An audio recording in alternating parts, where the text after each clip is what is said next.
सुबह 10 बजे से लेकर 11 बजे के बीच में उपस्थित हूँ आप सबके सामने। आज जिनकी कुंडली लेकर के आया हूँ, इनका नाम जितेंद्र है और ये हैं देवास मध्य प्रदेश से। शुरू करते हैं आज का कार्यक्रम। कहीं नहीं जाना है, बिल्कुल बन के रहिएगा। रविवार का कार्यक्रम अवश्य देखिए और नकुल पाराशर शॉर्ट्स चैनल को जरूर सब्सक्राइब करिए। अभी तक उस पर 100 ही सब्सक्राइबर हैं। जितने लोग आप लोग मुझे देख रहे हैं, कम से कम उस चैनल को जाकर के सर्च कर लीजिए और सब्सक्राइब कर लीजिए। वहाँ पे आपको प्रत्येक दिन बहुत अच्छी चीज़ें मिल जाती हैं। उसके बाद इस कुंडली पे आने से पहले बताऊंगा मनुस्मृति की बात। भगवान मनु ने अपने ग्रंथ मनुस्मृति में ब्राह्मणों की श्रेष्ठता का वर्गीकरण किया है और उन्होंने ये बात लिखी है, बुद्धिजीवियों में मनुष्य श्रेष्ठ है, मनुष्यों में ब्राह्मण श्रेष्ठ है। पर ब्राह्मणों में कौन ब्राह्मण श्रेष्ठ है? जो ब्राह्मण है वो तो श्रेष्ठ हो गया, पर जिसने शास्त्र पढ़े हो, जिसने शास्त्र बुद्धि रखी हो और जो शास्त्रों के मर्म को जानने वाला हो, वो श्रेष्ठ है। उससे श्रेष्ठ कौन है? जो शास्त्र के आधार पर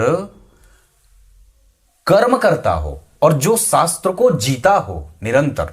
मतलब जिसने शास्त्र को पढ़ा, शास्त्र को समझा, और उससे श्रेष्ठ कौन हुआ? जो शास्त्र को जी लिया, जो प्रत्येक दिन के जीवनचर्या में शास्त्र से युक्त होकर के ही कर्म करता हो और शास्त्रोक्त जीता हो, जो धर्मशास्त्र में लिखा हो उसके आधार पर ही उसका जीवन हो।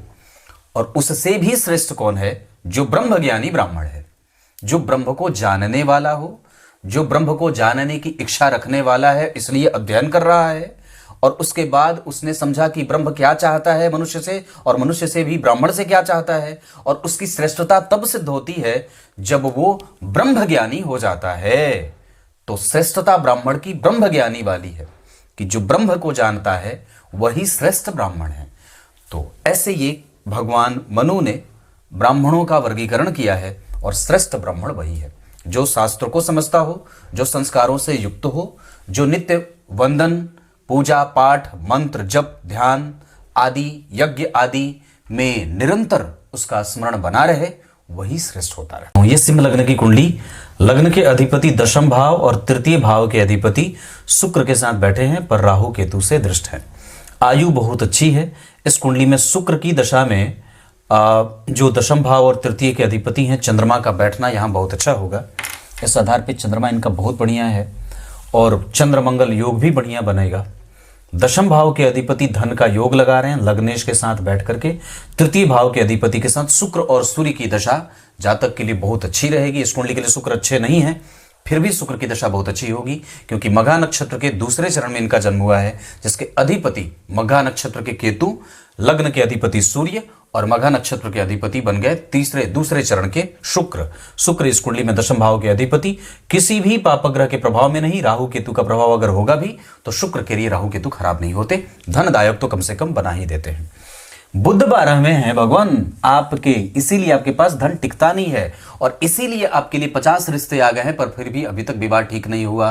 गणेश जी की पूजा, चतुर्थी का व्रत आरंभ करिए, गणेश संकटनाशक स्तोत्र का पाठ करिए, गणपति अथर्वशीर्ष का पाठ करिए और रामचरितमानस के अध्यायों का स्मरण करिए। भाग्य भाव आपकी कुंडली में ठीक है। शनि का प्रभाव चंद्रमा पे, मंगल का प्रभाव चंद्रमा पे, केतु का प्रभाव चंद्रमा पे। शनि मंगल राहु केतु का प्रभाव चंद्रमा पे, इस वजह से भी कई बार सैया सुख मिलने में दिक्कत और पराक्रम देर से परिणाम देता है। आपने क्या बात कही, समझ ही नहीं आ रहा कि करूं क्या, सरकारी नौकरी या व्यवसाय। आपकी कुंडली के दशम स्थान पे और जन्म कुंडली के चतुर्थ भाव के अधिपति के साथ और चंद्रमा का जो संबंध मैं देख रहा हूं, उसके आधार पर आपको सरकारी नौकरी की कोशिश कर लेनी चाहिए। पर अगर उम्र जो खत्म हो जाए, दशम भाव के अधिपति शुक्र और जन्म कुंडली में एकादशवें भाव में, मंगल का प्रभाव बुध पे बहुत बढ़िया, शनि का प्रभाव बुध पे, कंप्यूटर क्षेत्र से और तकनीक से संबंधित क्षेत्रों को जानने वाले। इसके अतिरिक्त गुरु का प्रभाव मंगल पे और शनि का प्रभाव चंद्रमा पे तो है ही, मंगल का प्रभाव भी है। तो इस समय के हिसाब से आपकी कुंडली में तो दशा अच्छी चल रही है, सरकारी नौकरी की कोशिश करिए। आपकी कुंडली में मंगल और शनि का योग नहीं है तो मैं इसे अच्छा ही कहूँगा, खराब नहीं कहूँगा। वस्तुतः यही कई बार आपको परेशान कर रहे हैं क्योंकि दशमांश कुंडली में लग्न में बुध है, तो देर सवेर अगर नौकरी नहीं लगेगी तो खुद की नौकरी या खुद का व्यवसाय करिएगा। वैसे गुरु यहाँ पे नीच के हो रहे हैं और चंद्रमा मंगल के साथ यहाँ बैठे हैं। हालांकि उनका नीच भंग यहाँ भी होगा, गुरु नीच के हैं, इस वजह से कई बार गड़बड़ी हो रही है। हालांकि गुरु और सूर्य का प्रभाव आपकी कुंडली में पंचम भाव पे, मैं फिर भी कहूंगा, दो परम मित्र बैठे हैं। देर सवेर आपको यश आप और आपकी जो प्रतिष्ठा है वो आपको मिल जाएगी। नवांश कुंडली में भी चंद्रमा नीच के हैं, यहाँ चंद्रमा नीचा विलासी है, यहाँ पे गड़बड़ी हो रही है, यहाँ पे थोड़ी बहुत गड़बड़ी, जिसके कारण व्यय व्यक्ति का बना रहता है। वो करोड़ों कमाएगा, पर हालांकि व्यय कोई गलत जगह पे नहीं है, क्योंकि यहाँ बुध बैठे हैं शत्रु के घर में इस वजह से, और धनेश होकर के बैठे हैं इस वजह से, तो धन और लाभ का व्यय हो रहा है। उस पर शनि की दृष्टि है, इस वजह से राहु शुक्र से प्रभावित हो रहे हैं, इस वजह से भी व्यय होता है। आत्मबल कमजोर ना करिए, आदित्याय नमः का जप करिए, और अगर हो सके तो सूर्य गायत्री का जप भी आवश्यक होगा, किसी गुरु से सुन करके। लेकिन यहाँ पे चंद्रमा बैठे हैं और लग्न पे शनि का प्रभाव है, पत्नी कामकाजी मिल सकती है। और वैसे यहाँ पे चंद्रमा है, गुरु का प्रभाव लग्न पे है, आपका दाम्पत्य कभी भी खराब नहीं होगा। आपकी कुंडली में अभी गुरु में मंगल आ रहे हैं, अक्टूबर से यही विवाह कराएंगे। मेष राशि से गुरु का गोचर अभी होने वाला है अप्रैल से, इस वजह से भी आपकी कुंडली में उससे भी समय बनेगा अप्रैल से। 17 तारीख को उनका परिवर्तन होगा, 17-18 तारीख को, तो ये काम आपकी कुंडली में भी बनेगा। वैसे एक बात बता दूं, आपकी कुंडली में गणेश जी की पूजा बहुत वांछनीय होगी, और निश्चित रूप से उसके ही कृपा की आवश्यकता आपको है, क्योंकि यहां भी बुध है, यहां भी बुध है, यहां भी बुध है। अगर ये ठीक नहीं होंगे तो आपके विवाह में, और कई बार होता है जब आप लोग खुद से विवाह चयन करने की कोशिश में लग जाते हैं, कोशिश करिए कि किसी ज्योतिषी से कुंडली मैच कराइए, उसके बाद आप विवाह के लिए आगे बढ़िए, तब ठीक रहेगा। ऐसे अपने हिसाब से अगर करेंगे तो कुंडली कमजोर हो जाएगी और विवाह भी कमजोर होगा।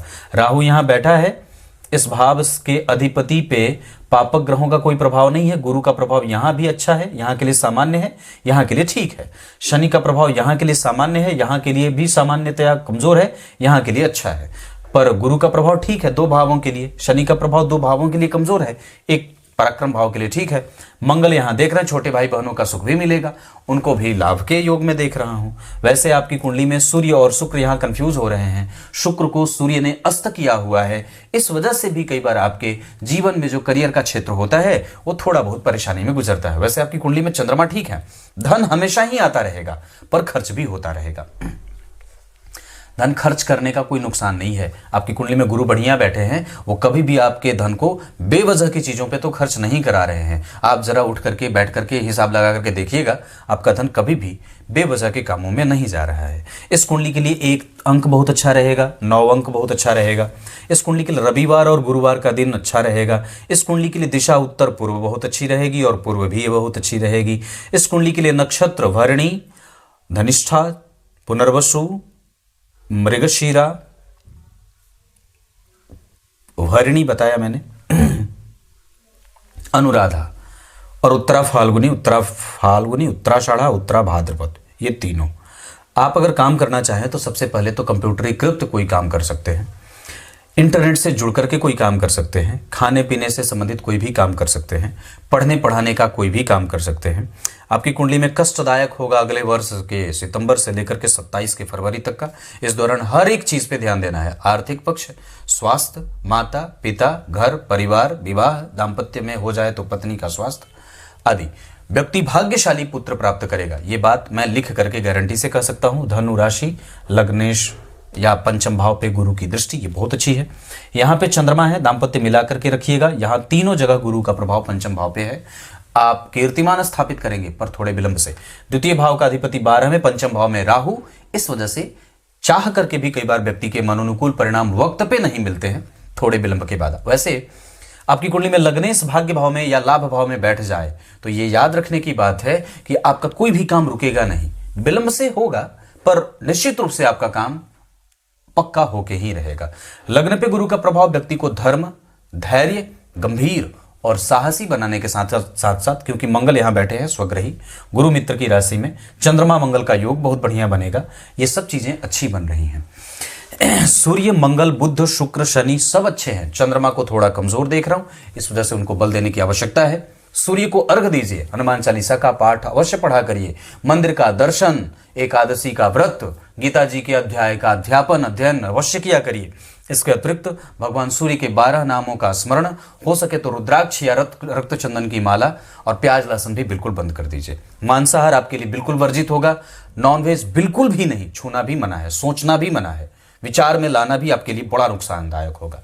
लग्न में गुरु हैं, ये स्थिर राशि का लग्न है, मित्र की राशि में गुरु बैठे हैं, धर्म भाव और पंचम भाव पे उनकी दृष्टि है, सप्तम भाव पे उनकी दृष्टि है। सप्तम का कारक शुक्र अगर अस्त नहीं होता तो दाम्पत्य खराब या देर से नहीं होता। आपकी कुंडली में द्वितीय भाव के अधिपति 12वें हैं, इस वजह से भी चतुर्थ भाव के अधिपति स्वग्रही है, माता और पिता की निश्चित रूप से आपके हाथों से सेवा होगी, यह भी अकाट्य ज्योतिष का सूत्र है। सर्वाधिक ग्रहों के साथ आपकी कुंडली में जो ग्रह बैठा है वो है शुक्र, जो आपकी कुंडली में आत्मकारक होंगे। दूसरे ग्रह के रूप में आपकी कुंडली में मुझे लगता है कि 23 डिग्री 28 कला के साथ बैठे हैं शनि, जो आपकी कुंडली में आपको दूसरे नंबर पे सर्वाधिक मजबूत ग्रहों के रूप में, यानी इसका अर्थ है कि आपकी कुंडली में 27 के फरवरी से शनि आ जाएंगे, जो इस कुंडली के लिए बहुत अच्छे नहीं होते, पर फिर भी मैं समझता हूं कि आपकी कुंडली के लिए वो सप्तम के अधिपति होकर के स्वग्रही होकर के छठे में बैठे हैं। आलस्य मत करिएगा, मजबूती से काम करते रहिएगा। एक लाजवर्त गुरु में राहु आएंगे अगले वर्ष के सितंबर में, उस समय धारण कर दीजिएगा। बाकी आपकी कुंडली के आधार पर मैं एक बात बता दूं तो थोड़े से कंफ्यूजन में शुक्र के कारण ये कुंडली में जा रही है। माता देवी की आराधना, उनके मंदिर का दर्शन, इतना बहुत बढ़िया होगा। धन भाव, लग्न भाव, तृतीय, चतुर्थ, पंचम थोड़ा कमजोर है पर दृष्टि है, इस वजह से ठीक होगा। छठा बहुत बढ़िया, सातवां भी ठीक है। अष्टम भाव आयु देगा और रिसर्च और आपको कई बार ज्योतिषीय ज्ञानों से युक्त रखेगा। नवम ठीक है, दशम भी ठीक है। एकादशवां धन का योग लगा रहे पर विलंब और देर से या कई बार धन हानि का योग बनाते हैं। ऋण वगैरह में आप नहीं रहेंगे, कोई भी आपको हरा नहीं सकता है। आपके पास तकनीक का ज्ञान रहेगा, आप शिक्षकीय गुणों से युक्त हैं और आपकी गंभीरता यूं ही बरकरार रहेगी, ये बात भी है। मंगल सर्वाधिक बलवान है, उसके अतिरिक्त गुरु भी ठीक है। गुरु और मंगल का योग आपकी कुंडली के लिए सबसे ज्यादा बढ़िया बना हुआ है। इस कुंडली में भाग्य का बल, इस कुंडली में धर्म का बल, इस कुंडली में शास्त्र का बल भी है, और इस कुंडली में प्रायः शुक्र और सूर्य जब एक साथ बैठ जाते हैं तो कंफ्यूज करते हैं, वही वाला भाव चल रहा है। इस कुंडली के लग्न को, इस कुंडली के पंचम को, इस कुंडली के नवम को और इस कुंडली के सप्तम को गुरु की दृष्टि प्राप्त है।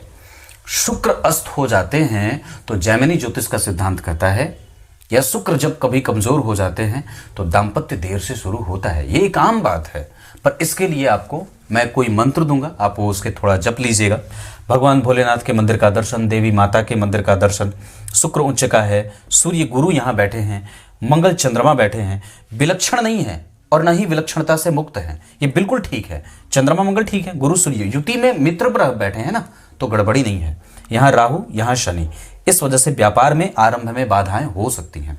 डेली रूटीन ठीक करिए, आलस्य से युक्त ना होइए। लग्न में बुध बैठा है, अपनी बुद्धिमत्ता चलाइए, व्यापार में भी उतर जा सकते हैं।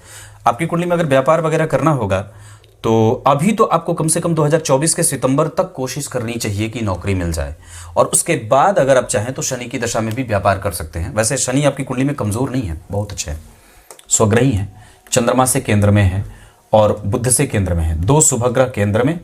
उसके बाद इसका बल मंगल बढ़ाएंगे थोड़े कमजोरी से, पर शनि की दृष्टि यहाँ पे ठीक है।